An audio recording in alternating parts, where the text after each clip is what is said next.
Hello, and welcome back to Sovereign Judgment, where suburban authority meets the one thing it fears most, someone who actually reads the paperwork. Today's story begins with 12 inches of grass, one furious HOA president, and a patch of lawn that ended up with more legal protection than her entire board of directors. Tell me where you're watching from in the comments, especially if your neighborhood has ever treated a lawnmower like emergency equipment. All right, let's step into the weeds. The first notice arrived on a Tuesday morning, in a cream-colored envelope thick enough to suggest either a wedding invitation or a declaration of war. It had the Willow Crest Residential Association logo embossed in dark green above the words Community Standards Division, a department that consisted, as far as I could determine, of one folding table, a laser printer, and Patricia Langford's unresolved need to supervise strangers. The notice informed me that the grass in my front yard had reached an unauthorized and visually disruptive height of approximately 11.75 inches, approximately, with 2 decimal places. That level of precision told me Patricia had either used professional surveying equipment or had crouched in my yard at sunrise with a school ruler and the spiritual energy of a raccoon inspecting a trash can. The letter cited Article 7, Section 4, Paragraph B of the Association Covenants. It gave me 72 hours to mow the grass below 4 inches, or face an initial fine of $150, followed by daily penalties of $25. I read it twice while standing in my kitchen, wearing pizza socks and holding a mug of coffee that had already gone cold, which was less a morning habit and more a personal tradition. Then I looked out the window. My yard was not abandoned. It was not full of tires, shopping carts, or rusting appliances. It was a half-acre of mixed native grasses surrounding my small blue house at 218 Lantern Finch Lane. The grass had grown longer along the southern edge because I had been letting a patch of black-eyed Susans, purple coneflowers, milkweed, and little bluestem establish themselves after 3 years of carefully removing invasive species. There were bees in it, butterflies, goldfinches, one extremely judgmental rabbit who had been living beneath my porch and stared at me every morning like I owed him money. I loved that yard. The house had belonged to my grandfather, Thomas Bennett, who bought it in 1978 when Willow Crest was still farmland and the neighborhood clubhouse was a soybean shed with ambition. He taught me how to identify birds there, how to repair a fence without losing a finger, and how to sit quietly enough that wild things stopped treating you like a threat. When he died, the house came to me with a cracked bird bath, a garage full of coffee cans containing screws sorted by emotional significance, and a handwritten note taped inside the breaker panel that said, "Daniel, don't let idiots ruin good ground." I had been trying to honor that instruction ever since.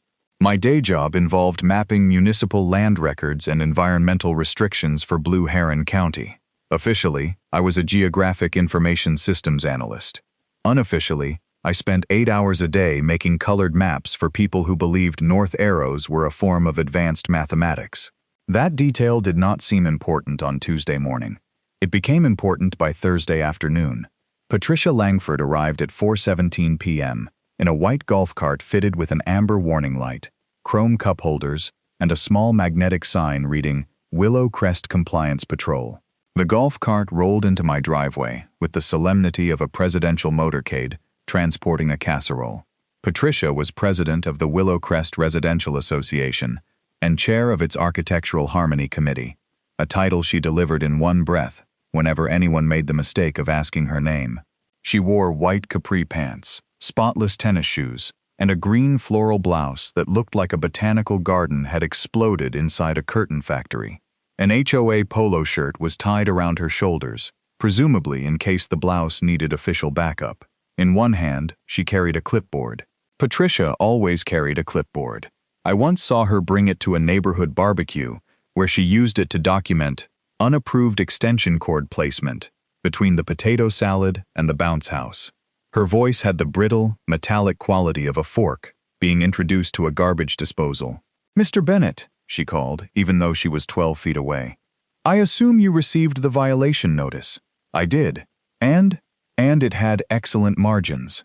She blinked at me like a printer encountering an unsupported file format. "The grass must be cut to 4 inches or less by tomorrow at 9 a.m. Which grass? She looked at the yard. All of it. The covenant says turf grass. That is grass. Some of it is little blue stem. Some is side oats grama. The tall plants near the mailbox are milkweed. Patricia raised her clipboard with the posture of a 4-star general about to brief troops who had personally disappointed her. Article 7, Section 4, Paragraph B, states that all lawns must be maintained in a neat and orderly condition and may not exceed 4 inches in height. Actually, Paragraph B says turf lawns. Mr. Bennett, we are not going to debate botanical semantics. You're measuring plants by species and height.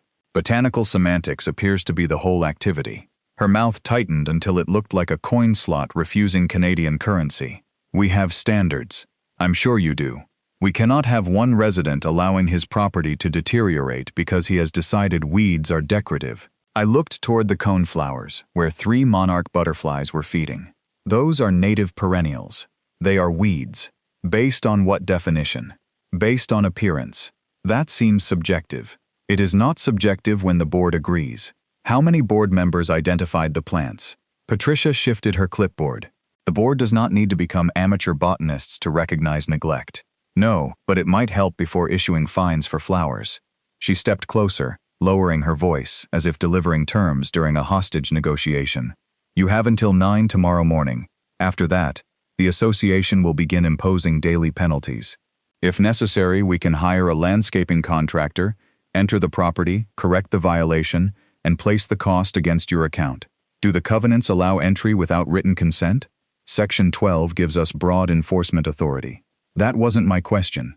Patricia's eyes narrowed like 2 parking sensors detecting a shopping cart. You're making this more difficult than it needs to be. I haven't done anything yet. That is precisely the problem. She returned to her golf cart, buckled the seatbelt for a 6-mile-per-hour journey, and drove away with the amber beacon flashing like she was responding to a mulch emergency. I watched her turn onto Lantern Finch Lane. Then I went inside, reheated my coffee, forgot about it, and found it cold again 40 minutes later. At 8:42 the next morning, I received an email titled, Final Courtesy Reminder. At 9:03, I received another email titled, Violation Confirmed. At 9:11, Patricia posted a photograph of my yard in the private Willow Crest Community Facebook group. The caption read, Unfortunately, one resident continues to disregard the standards that preserve our shared property values. The board is taking appropriate action. She did not mention my name. She did, however, include my house number, mailbox, driveway, front door, and the rabbit, who appeared in the photograph looking more offended than I was. The comments arrived quickly. Brenda Cole from 114 Pheasant Loop wrote, So sad. This is how neighborhoods decline. Brenda had 6 plastic flamingos in her yard, 3 of which wore seasonal hats. Jeff Nolan wrote, Looks like a fire hazard. Jeff stored 2 propane grills beneath a wooden pergola attached to his vinyl siding. Then my next-door neighbor, Lila Moreno, commented, Those are wildflowers. I've seen more butterflies there this month than anywhere else in the neighborhood. Patricia deleted Lila's comment in 6 minutes. That was when I created the spreadsheet. I did not create it angrily. Anger produces sloppy file names. I created a folder called wcra.grass.dispute2026, then built a workbook with separate tabs for notices, covenant citations, payment demands, communications, photographs, timestamps, and public statements. I downloaded Patricia's Facebook post as a PDF. I photographed the yard from 12 fixed locations. I measured the height and approximate coverage of each plant community. I cross-referenced every species with the Blue Heron County Native Plant Database. By lunch, I had a map. By dinner, I had a timeline. By midnight, I had color coding. This is how I cope with conflict. Some people shout. Some people pace. I create conditional formatting until the situation becomes emotionally manageable. The next violation notice increased the fine to $325. The one after that added a $75 administrative review fee. 3 days later, the total was $575, including something called Enhanced Compliance Monitoring, which appeared to mean Patricia driving past my house twice a day at walking speed while holding her phone sideways. She photographed the yard at 7:12 a.m., 12:46 p.m., and 6:03 p.m. At 6:04, she photographed me photographing her. At 6:05, she lowered her phone and said, "You are creating a hostile environment. You're parked outside my house. I am conducting an inspection. From the street? The association owns the street." "No, the city does." She frowned. "The association maintains the entrance sign. That's a different object." Her voice rose like a tea kettle being informed it had no jurisdiction. "You need to stop obstructing the board. I'm standing in my own driveway. You know exactly what you're doing." "I do. I'm taking a picture." The following Monday, I received a letter from the association's attorney, Martin K. Pell, whose office was located above a frozen yogurt shop in fictional downtown Bellwether. The letter demanded payment of $1,125 and threatened a lien if I failed to bring the property into compliance within 10 days. Martin's signature looked like a seismograph recording a nervous squirrel. I called his office. "Mr. Pell," I said, "could you send me the board resolution authorizing these fines?" There was a pause. "The board has broad enforcement discretion. I'm asking for the resolution. You should direct document requests through the management company. The management company told me to contact you." Another pause. "Then I suggest putting the request in writing." I did, 3 times. His voice softened into the tone of a man realizing he had stepped into an elevator with someone carrying binders. "I'll review the file. Please also review Article 7, Section 4, Paragraph B. The wording refers specifically to cultivated turf grass. Our client interprets that provision more broadly. Does your client's interpretation supersede the text?" "Mr. Bennett, I'm not going to debate legal conclusions over the phone." "Excellent. Please email them." He did not. Patricia escalated instead. She scheduled an emergency hearing before the board at the Willow Crest Clubhouse on June 18th at 7 p.m. The hearing room contained 40 beige folding chairs, a fake ficus tree, and a framed photograph of the original developer standing in an empty field as though he had personally invented cul-de-sacs. Patricia sat behind a long table with Vice President Ronald Pierce, Treasurer Brenda Cole, and Secretary Gail Whitcomb. Patricia wore a navy blazer over a yellow blouse with tiny red flowers. The outfit looked like a cruise ship hostess had been promoted during a thunderstorm. Her clipboard rested before her. A wooden gavel sat beside it. There was no provision in the bylaws authorizing a gavel. That did not stop her from using it. "I call this enforcement hearing to order," she said, striking the table hard enough to startle the fake ficus. There were 19 residents in attendance. Patricia had invited them by email under the subject line, "Community Blight Proceeding," which felt a little dramatic for a man growing coneflowers. She began reading from a prepared statement. "The board has made repeated good faith efforts to resolve Mr. Bennett's ongoing refusal to maintain his property in accordance with Article 7, Section 4, Paragraph B, which mandates that lawns remain neat, orderly, aesthetically harmonious, and no more than 4 inches in height." I raised my hand. "This is not a classroom," she said. "I know. Classrooms usually have accreditation." Ronald Pierce coughed into his fist. Patricia glared at him. I continued. "Could you read the exact wording of Paragraph B? I just summarized it. I'm asking for the exact wording. The board is not required to indulge procedural distractions. It is your citation." She stared at me with the expression of a person whose coupon had expired while she was still arguing with the cashier. Then Gail Whitcomb leaned toward her and whispered something. Patricia flipped through the binder. She flipped again. The room became quiet. Finally, she read, "Cultivated turf lawns visible from the street shall be regularly maintained and shall not exceed 4 inches in average height." "Thank you," I said. Patricia shut the binder. "Your yard is visibly a lawn. Parts of it are. The disputed area is a native planting bed.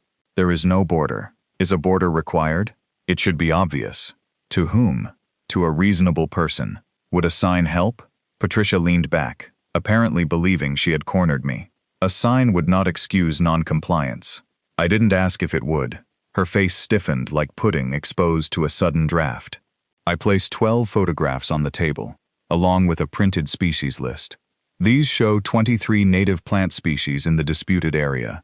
6 are listed by the county as priority pollinator plants. The area contains no prohibited invasive species. It is managed, not neglected. Brenda Cole peered at the list. What's side oats grandma? A grass. Aha, Patricia said, with the triumphant tone of a detective discovering the murder weapon in the victim's kitchen. You admit it is grass. So is bamboo. Then perhaps you should remove that too. I don't have bamboo. Then we agree. We have not approached agreement. Patricia lifted the gavel. The board finds the property in violation. Fines will continue at $50 per day beginning tomorrow. If the condition is not corrected within 7 days, the association will dispatch a contractor. You are not authorized to enter my property. We are authorized to cure violations. Not without notice, a board resolution, and an opportunity to appeal. You are currently appealing. This is an enforcement hearing. This is your opportunity. The bylaws say appeals are heard by an independent compliance panel. Patricia's hand stopped over the gavel. Gail whispered again. Patricia whispered back. Ronald studied the ceiling with the concentration of a man hoping to be adopted by the light fixture. The panel is temporarily unavailable, Patricia said. Who is on it? That information is confidential. The bylaws require 3 resident volunteers. We have not yet appointed them. Then there is no panel. The board is acting in its place. Where does it say you can do that? Well, Patricia brought the gavel down. This meeting is concluded. The bang echoed through the clubhouse like a starter pistol at a race nobody wanted to enter. Outside, Lila Moreno caught up with me. Lila was 62, 5 feet tall, and carried herself like a retired librarian who had once successfully removed a bear from the nonfiction section. She's going to send the landscaper, Lila said. I know. You going to mow? No. Lila smiled. It was not a large smile. It was the kind of smile a cat gives when a screen door has been left slightly open. Good, she said. The next morning, a yellow truck from Pristine Edge Landscaping stopped in front of my house. 2 men climbed out. I walked down the driveway before they unloaded the mower. The older one introduced himself as Sean Duffy. I showed him the letter from the HOA and the property deed. Did they tell you they had permission to enter? I asked. Sean looked at the paperwork, then at my yard. They said it was common area frontage. It isn't. He removed his cap and scratched his head. Patricia told us you abandoned the property. I'm standing here. Yeah, he said. That was my first clue. Sean called his dispatcher. After a brief conversation, he handed me a work order. It described the job as emergency nuisance abatement and authorized removal of all vegetation above 4 inches, including flowering plants. The signature line contained Patricia Langford's name. I scanned it. Sean loaded the mower back onto the truck. I'm not touching this, he said. Lady sounded like a smoke detector with a law degree. I liked Sean immediately. Patricia arrived 7 minutes later in the golf cart, amber light flashing. Why are they leaving? She demanded. Because the owner denied access, Sean said. The association authorized the work. The association does not own the property. You were contracted to perform a service, and I was contracted based on inaccurate information. Patricia turned toward me. You are obstructing lawful enforcement. I'm preventing trespass. You will be charged for the service call. Send it in writing. You think paperwork protects you? From you? Increasingly. Her face turned the color of supermarket salmon. She pointed at the yard. This will be cut, Mr. Bennett. Either voluntarily, by our contractor, or by order of the city. Then she drove away, the golf cart shuddering over the curb like a shopping trolley fleeing a crime scene. That afternoon, Patricia called Bellwether Code Enforcement. The next morning, an inspector named Owen Park arrived in a faded county pickup. Owen was a narrow man with silver hair, sun-browned forearms, and the permanently calm expression of someone who had spent 30 years listening to property owners explain why a broken refrigerator counted as agricultural equipment. He walked the yard with me. He identified the milkweed before I did. You plant this? He asked. Some. The rest volunteered. He crouched near the coneflowers. You mowing paths? Every 2 weeks. No trash. No invasive thistle. No blocked sightline at the driveway. That's correct. He stood and checked his tablet. Complaint says 12-inch turf grass across the entire frontage, rodent harborage, mosquito breeding, and obstruction of pedestrian access. There's no sidewalk, I noticed. The rabbit may be armed. Owen looked beneath the porch. The rabbit looked back. I'm not certified for that. He took photographs. measured the setback from the road, and inspected the drainage ditch. Then Patricia arrived. She parked partly in my driveway. Owen looked at the golf cart, then at the amber beacon, then at me. I shrugged. Patricia marched toward us, carrying her clipboard and wearing a wide-brimmed straw visor that made her look like a satellite dish searching for management. "Inspector Park," she said. "Thank goodness." As you can see, the situation is worse than reported. Owen looked around. What am I seeing? Neglect. Where? She pointed broadly. The entire property. This area? Yes. This is managed native vegetation. Patricia's jaw loosened. It is grass. Some of it. It exceeds municipal limits. The city's 8-inch vegetation limit exempts ornamental plantings, food gardens, certified habitat areas, stormwater features, and managed native landscapes. This is not certified. Owen glanced at me. "No," he said. "Not currently." Patricia recovered. "Then it violates the ordinance." "No, certification isn't required for the managed native landscape exemption. It just makes disputes easier." Patricia straightened with the posture of a queen, discovering the executioner had union representation. "You are saying the city approves of this?" "I'm saying the city has no violation. There are plants over 4 feet tall. Sunflowers get taller. There could be snakes. There could be snakes in short grass. There could be ticks. There could be ticks on deer. We don't allow deer." Owen stared at her. Patricia stared back. The silence stretched like elastic around a watermelon. Finally, Owen tapped his tablet. "I'm closing the complaint as unfounded. I want your supervisor. You can request review." "I will." "All right. And I want it noted that the property owner has been hostile and uncooperative." Owen looked at me. I was standing 6 feet away holding a mug of cold coffee and wearing pizza socks with sandals. "He seems contained," Owen said. Then he got into his truck and ended the scene with the exhausted accuracy of a man who had inspected both illegal septic systems and family arguments over bird feeders. "This is flowers and paperwork," he said. "Nobody call me again unless one of them catches fire." Patricia did call again. She requested review.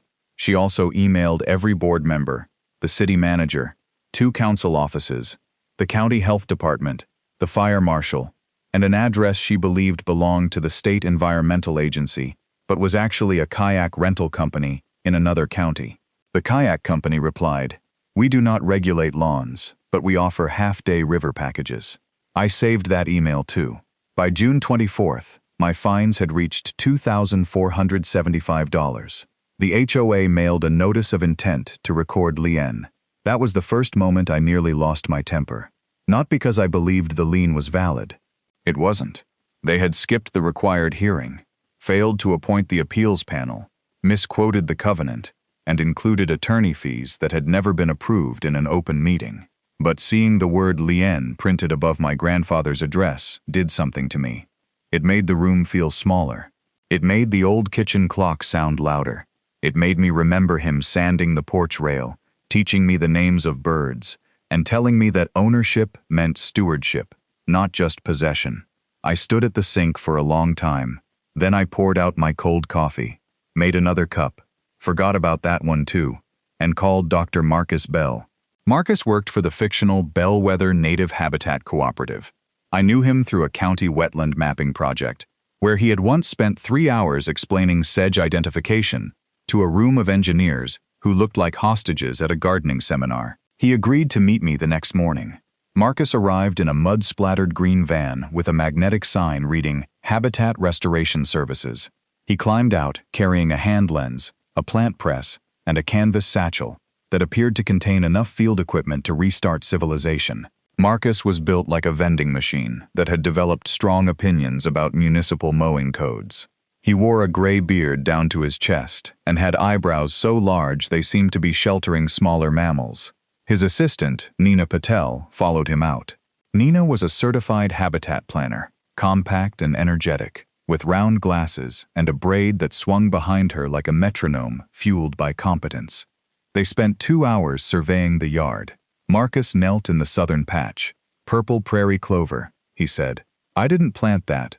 "Then the ground has taste." Nina counted pollinator species. Marcus mapped plant zones. They found nesting material, native bees, butterfly eggs, and evidence that the rabbit beneath my porch had been running a more successful land management program than the HOA. When we finished, we sat at my patio table. I showed them the notices, the work order, the Facebook post, and the threat to remove everything above 4 inches. Marcus read in silence. Then he leaned back. "I had a woman like this once," he said. "HOA, Church Garden Committee, named Dolores, tried to classify goldenrod as moral decay. What happened? We got the garden designated as an educational pollinator site. Then she had to give tours." Nina grinned. Marcus tapped Patricia's work order. "She wants every flowering plant removed? That's what she authorized. And she put it in writing?" "Yes." Marcus looked toward the yard. Then he looked back at me with the expression of a mechanic who had just been handed the keys to a tank. "Daniel," he said, "never interrupt a bureaucrat while she's building the cage she plans to stand in." I would have followed that man into battle, armed only with a seed packet. The Bellwether Native Habitat Cooperative operated a county-recognized certification program for managed wildlife landscapes. Certification required at least 15 native plant species, 3 seasons of bloom, no prohibited invasives, a water source, shelter, defined maintenance paths, and an annual management plan. My yard met nearly every requirement. The only deficiency was the lack of a permanent water source. Marcus pointed at my grandfather's cracked bird bath. "Technically, this qualifies. It leaks. So does government." Nina recommended a shallow recirculating basin with stones for bees and butterflies. It required no plumbing and no building permit. We also needed a border to make the maintained area visually obvious, though the ordinance did not require one.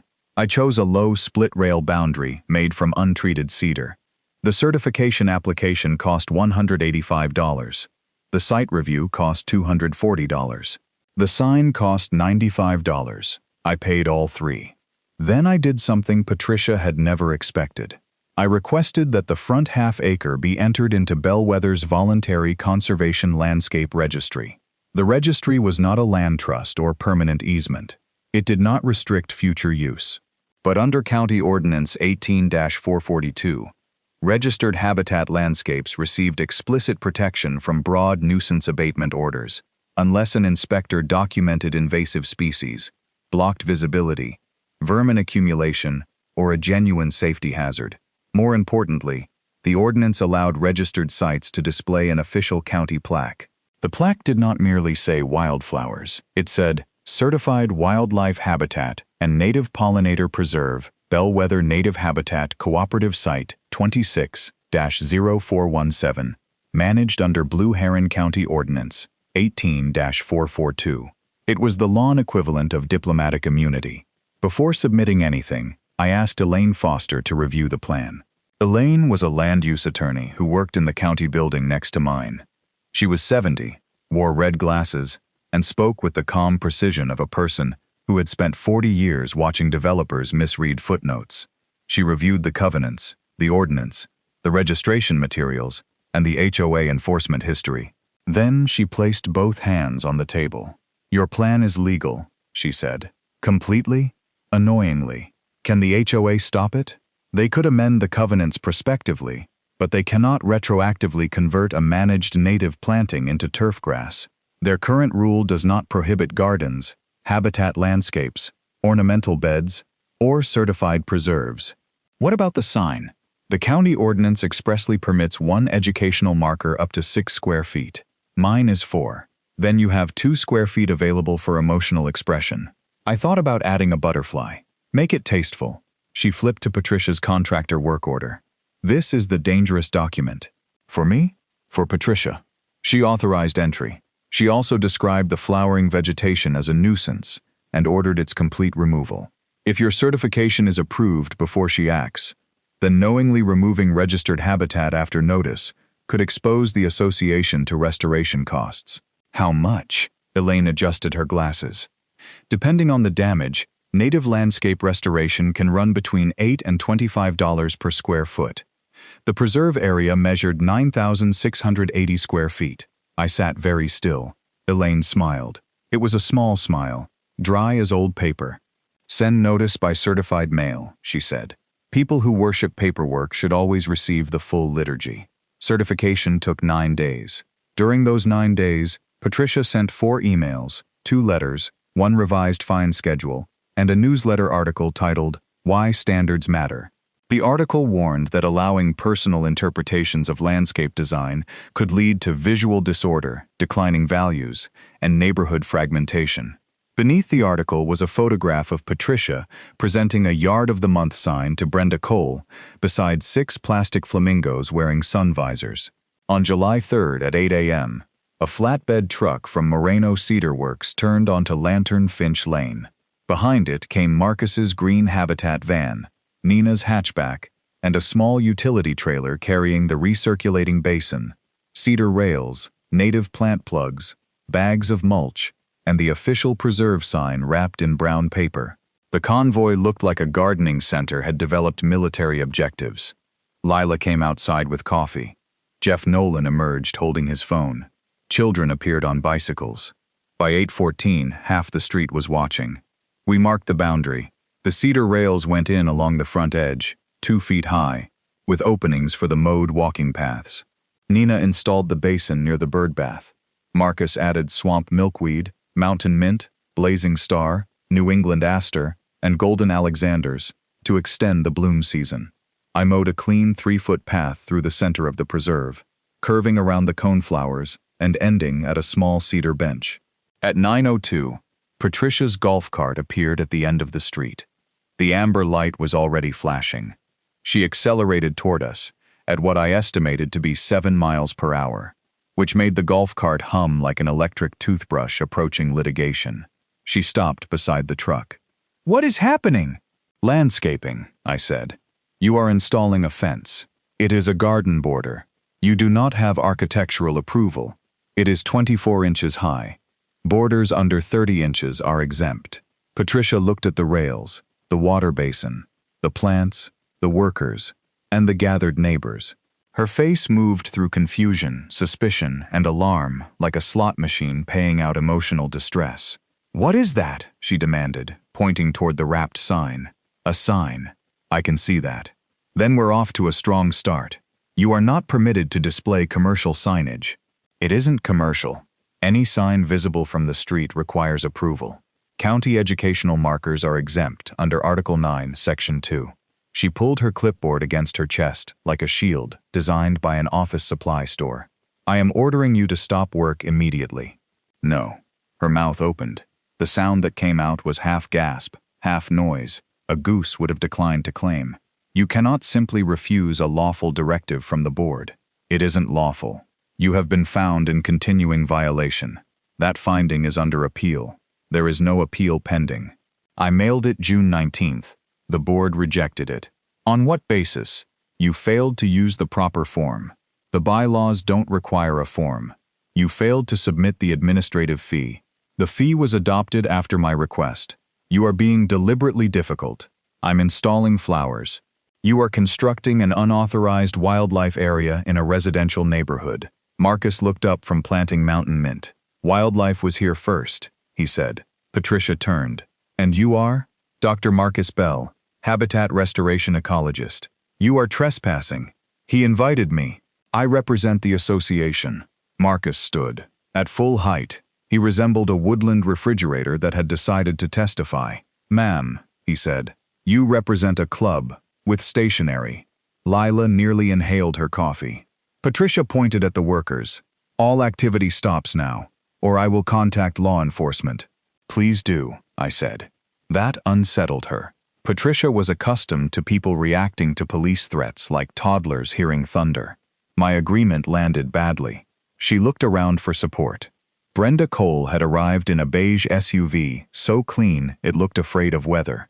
She stepped out, wearing a coral tracksuit with gold piping, an outfit that made her resemble a luxury sofa preparing for light exercise. "What's going on?" Brenda asked. "He is defying a direct board order," Patricia said. Brenda looked at the flowers. "It looks nice." Patricia turned so sharply her visor rotated. "That is not the point." At 10:36, we installed the sign. Marcus and Nina held the posts level, while I tightened the bolts. Then Nina removed the brown paper. The county seal appeared first, then the words, Certified Wildlife Habitat and Native Pollinator Preserve. The neighbors began taking pictures. Lila applauded. A child named Ethan Walsh asked whether the rabbit was now a government employee. Contractor, I said. Patricia read the sign. Then she read it again. The anger left her face briefly and was replaced by dawning horror. You certified it? Yes. When? June 30th. You did this while under enforcement. I did this because of the enforcement. You cannot use a county program to evade association standards. The standards do not prohibit it. Patricia stepped closer to the sign, reading the ordinance number. This is invalid. It's registered. I'll have it revoked. You're welcome to contact the county. I already have. Then they should recognize your name. Her eyes narrowed. I want copies of every document. They were delivered to you yesterday at 2:16 p.m. I received no such delivery. You signed for it. Patricia froze. I opened the folder on my phone and showed her the delivery receipt. Her signature appeared at the bottom. It was unmistakable. A grand looping P, followed by a line that slashed across the page like a yacht changing direction. The receipt listed the contents. Certification notice. County registry confirmation. Site plan. Legal opinion. Warning against unauthorized entry or vegetation removal. Patricia looked at the phone as if it had betrayed her personally. You sent this to my home? To the association's registered business address. That is my home. Yes. You had no right. It is the address printed on every fine. Her voice climbed another octave. This does not change the fact that your plants exceed 4 inches. They are not turf grass. That is your interpretation. It is also the county's. I am not discussing this on the street. You came here. She turned to Brenda. Call the contractor. Brenda hesitated. What contractor? Pristine Edge. Tell them to complete the abatement. I spoke slowly. Patricia, you have written notice that this is a registered habitat landscape. Do not order anyone to remove it. You don't instruct me. I'm warning you. You've been warned for weeks. Removing the planting may expose the association to restoration liability. That is intimidation. It is in Elaine Foster's letter.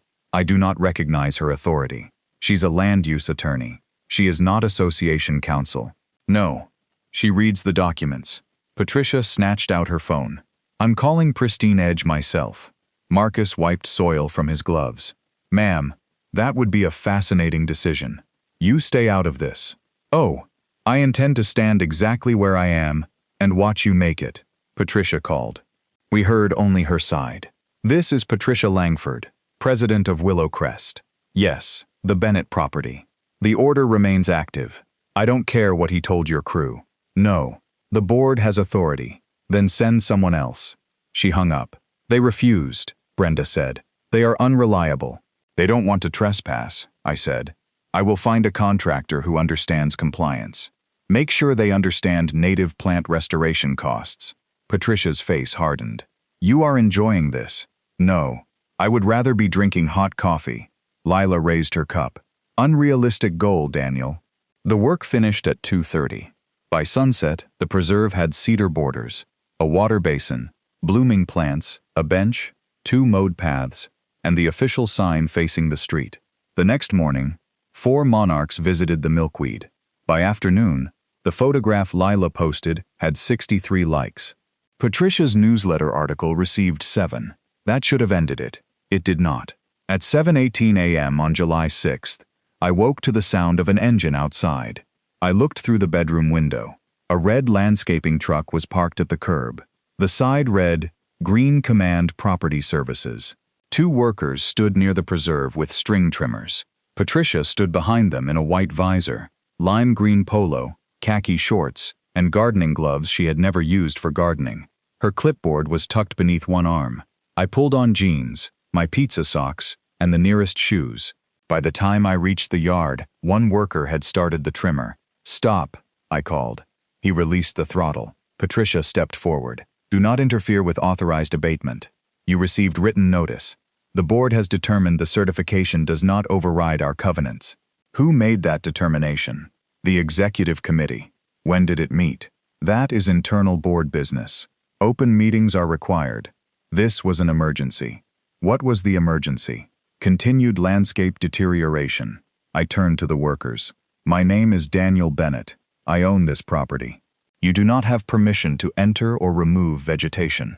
The older worker lowered the trimmer. Patricia raised a printed sheet. You have permission from the association. That is not the owner, I said. Patricia thrust the page toward him. Section 12 authorizes corrective action. I took out my phone. I'm recording.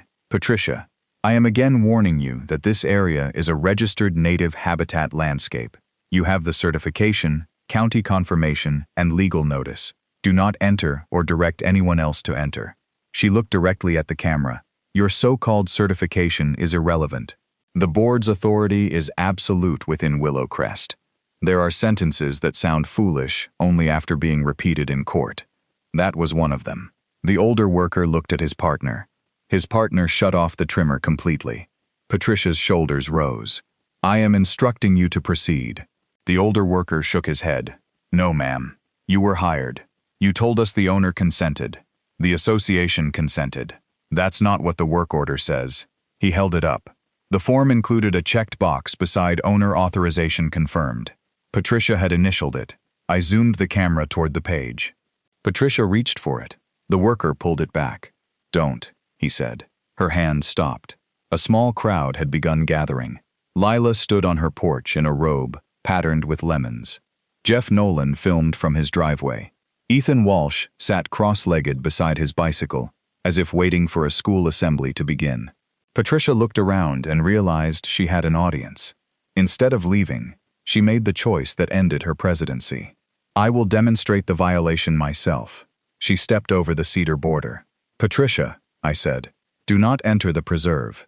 You cannot bar association officers from inspecting a violation. I am explicitly denying entry. I have authority. You do not. I do. She marched farther into the planting bed, holding the clipboard before her like a riot shield made by staples. The mowed path was 3 feet to her left. She ignored it. Patricia pushed directly through the little blue stem in white tennis shoes. Native grasses bent around her calves. Bees lifted from the mountain mint. A cloud of tiny insects rose in the sunlight. Patricia began swatting. This is exactly what I mean, she said. Uncontrolled insects. They're pollinators. One is near my face. You entered their food source. She moved backward, still swatting, and stepped into the shallow recirculating basin. The basin was 8 inches deep. It contained smooth river stones and 4 inches of water. Patricia's right shoe landed between 2 stones. Her left foot slipped on the cedar edge. Her arms windmilled. The clipboard flew upward, rotated once, and landed flat in the water, with the solemn little slap of bureaucracy meeting ecology. Patricia sat down in the basin. Not hard, not dangerously, but completely. Water splashed over her shorts. Her visor slid sideways. One gardening glove floated past her knee like a tiny surrender flag. The neighborhood went silent. Then the preserve's solar pump turned on. A narrow stream of water arced from a stone nozzle and struck Patricia directly on the clipboard in her lap. Lila made a sound like a tea kettle trying not to laugh in church. Patricia struggled to stand. Turn this off. It's on a timer. Turn it off. The outlet is on the porch. Then go. You told me not to interfere with the inspection. She glared at me with the expression of a woman discovering that all her enemies had read the same instruction manual. A bellwether police cruiser turned onto the street. Officer Raymond Ellis stepped out.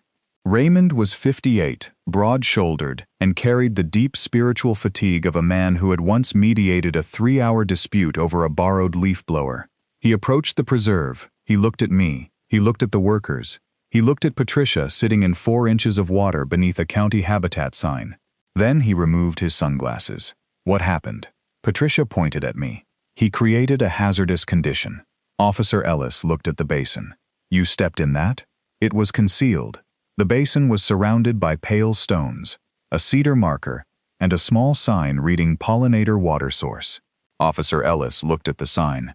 Concealed by words?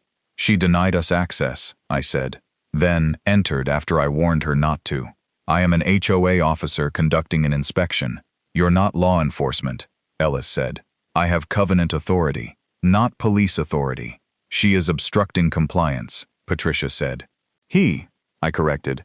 That is not relevant. It was relevant to the pronoun. Officer Ellis sighed. Everybody stop. His tone was flat, not loud, but it settled over the yard like a weighted blanket. He took my statement. He reviewed the certification documents. He watched the recording. He read the contractor work order with Patricia's initials beside owner authorization confirmed. Then he spoke to the workers. The older worker, Carlos Medina, explained that Patricia had told them the association owned the frontage and that the property owner had approved access. Carlos showed Officer Ellis a text message from Patricia. It read, "Owner is difficult but has no legal right to refuse. Proceed even if he objects. Board will accept responsibility." Officer Ellis read it twice. Patricia had finally climbed out of the basin. Water ran from her shoes with every step. "The text is being taken out of context," she said. "What context changes proceed, even if he objects?" Ellis asked. "The board has enforcement rights. Do you have a court order?" "No court order is required." "Do you own the property?" "The association has an interest." "Do you have written permission from the owner?" "He is in violation." "That's not permission." "He received notice." "That's also not permission." Patricia lifted her chin. "Then arrest him for obstructing an association officer." Officer Ellis stared at her. Somewhere behind me, a bee moved between flowers. Finally, Ellis returned his sunglasses to his face. "No." Patricia blinked. "No, no. You are refusing to enforce the law. There is no crime here by the homeowner. What about the dangerous basin? You walked into a marked garden after being told not to." "It was part of my inspection." "It was trespassing." Her mouth opened. Ellis raised one hand. "I'm not arresting anyone. The property owner has asked you to leave. The contractors are leaving. You are leaving. I want his recording seized." "No. I did not consent to being recorded. You were speaking outdoors in front of 12 people. I demand your supervisor. You can call the station. I will file a complaint. You can do that too." Officer Ellis looked at the habitat sign, the soaked clipboard, and Patricia's shoes, which made a wet squeaking sound every time she shifted her weight. Then he ended the scene in the tired voice of a man whose breakfast had been interrupted by an aquatic zoning dispute. "Ma'am, the flowers have paperwork and you don't." The video reached the Willow Crest Facebook group before lunch. Jeff Nolan posted it with no caption. He did not need one. By 1 p.m., it had been viewed 312 times. By 3 o'clock, someone added subtitles. By dinner, Ethan Walsh had created a slow-motion version of the clipboard landing in the basin. His mother made him delete it, but not before Lila saved a copy, for historical preservation. The board held an emergency meeting that evening. This time, 64 residents attended. Patricia tried to close the meeting to homeowners, claiming it involved pending legal strategy. Elaine Foster stood in the back row and asked whether the board had actually retained counsel regarding the matter. Patricia said yes. Martin Pell, seated at the table, quietly said, "Not for this." The room shifted. Patricia turned toward him. "You are association counsel. My engagement does not include defending unauthorized entry onto private property after express written notice." Her face looked like a porch light, realizing dawn had arrived early. Martin continued, "I advised the board on June 22nd that the fines were procedurally defective." A murmur moved through the room. Patricia struck the gavel. "Order!" Martin opened a folder. "I also advised that no contractor should enter the Bennett property without consent or judicial authorization." "Privileged communication," Patricia snapped. "You waived privilege when you publicly characterized my advice as approving the action." "I did no such thing." Brenda Cole raised her hand. "You told us Martin said we were fully covered." Patricia turned. "That was a general statement." Ronald Pierce leaned toward his microphone. "You said, and I wrote this down, Martin says Daniel has no leg to stand on." Martin looked at him. "I have never used that phrase professionally." Ronald nodded. "That did seem unusual." Patricia gripped the gavel with both hands. "The issue before us is Mr. Bennett's continuing refusal to respect community standards." "No," Elaine said from the back. "The issue is whether the president knowingly misrepresented property ownership to 2 contractors and directed entry after receiving legal notice." Patricia's head snapped toward her. "You do not have the floor. I'm a homeowner. You are acting as Mr. Bennett's attorney. I'm acting as the owner of 304 Kingfisher Court. And I would like to know whether my dues will be paying for this. That question changed the room. People who had treated the dispute as neighborhood entertainment suddenly pictured their annual assessments multiplying. Treasurer Brenda Cole opened her binder. I have concerns about exposure. Patricia stared at her. You approved the enforcement. I approved mowing tall grass. I did not approve misrepresenting owner consent. You were copied. On which email? The June 28th email. Brenda searched her phone. No, I wasn't. Ronald checked his. Neither was I. Gail Whitcomb raised one hand slowly. I received it. Everyone looked at her. Gail resembled a sparrow that had accidentally been elected to municipal office. She swallowed.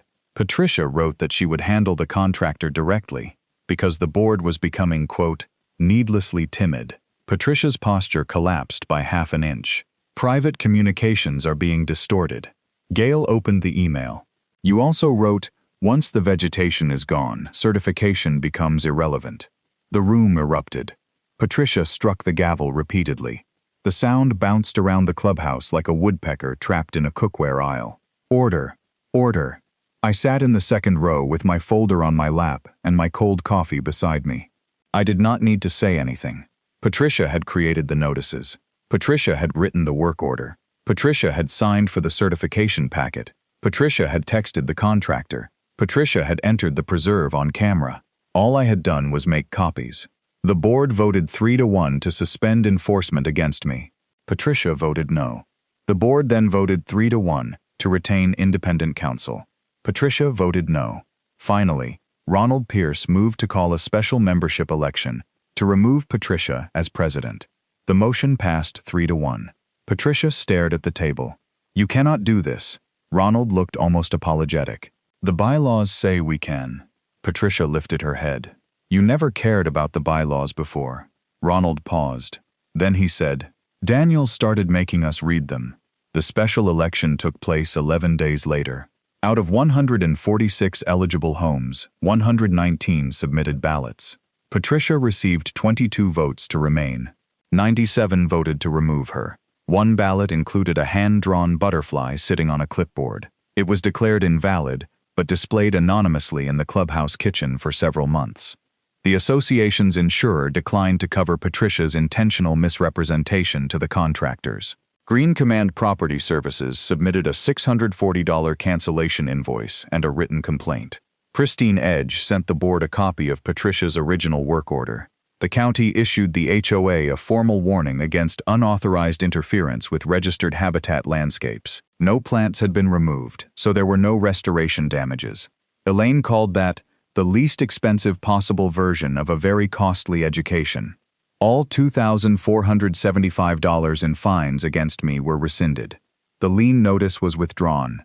My attorney review costs, certification expenses, and filing fees totaled $1,180. The association reimbursed every dollar under a settlement approved unanimously by the new board. Patricia was not permitted to vote. Ronald Pierce served as interim president for 6 weeks, then declined to run again because, in his words, I have discovered hobbies. Lila Moreno was elected president in September.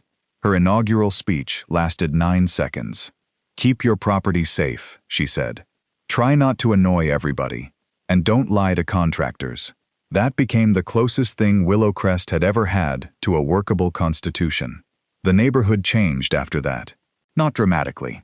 Nobody tore down the entrance monument or released livestock into the clubhouse. Things simply relaxed. Brenda Cole removed 3 of her flamingos, then quietly put them back after realizing no one cared. Jeff Nolan moved his propane tanks away from the pergola. 2 families planted small pollinator gardens. A group of children began checking the preserve for caterpillars every Saturday morning. Marcus returned in October to help me seed native asters along the eastern border. The rabbit remained beneath the porch and continued contributing nothing financially. Patricia resigned from the board, removed the amber beacon from her golf cart, and listed her house the following spring.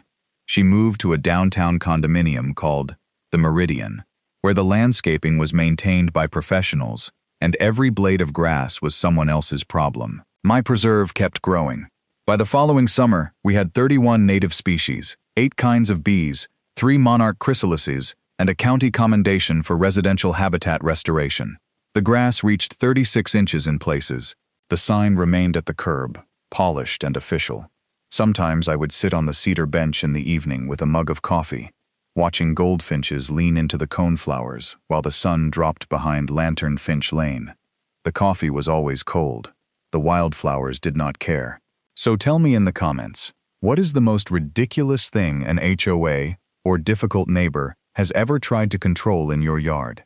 If this story gave you a little faith in flowers, paperwork, or both, tap like, subscribe, and join us again here at Sovereign Judgment. Patricia wanted my lawn 4 inches tall, so I gave the grass a government job.